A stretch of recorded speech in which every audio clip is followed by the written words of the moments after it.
हाँ जी, अस्सलाम वालेकुम। बेनज़ीर इनकम सपोर्ट प्रोग्राम की एक न्यू अपडेट हमारे पास आई है 8171 पोर्टल के हवाले से। तो हमने सोचा एक छोटी सी वीडियो बना के अपने सब्सक्राइबर को बता दिया जाए। काफ़ी लोग मुझे बार बार व्हाट्सएप पे मैसेज कर रहे हैं, काफ़ी लोग पूछ रहे हैं कि 8171 वेब पोर्टल क्या दोबारा से अपडेट कर दिया गया है या नहीं किया, तो कब तक अपडेट होगा तो हमें क्या स्टेटस आएगा। आज की वीडियो को शुरू करते हैं। वीडियो शुरू करने से पहले एक रिक्वेस्ट होगी कि चैनल पे नए हैं तो सब्सक्राइब कीजिएगा।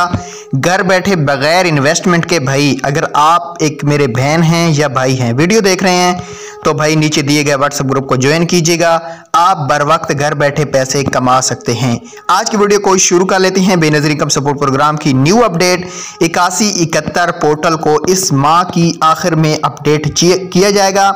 आप अहल हैं या नाअहल हैं, आपको शो हो जाएगा।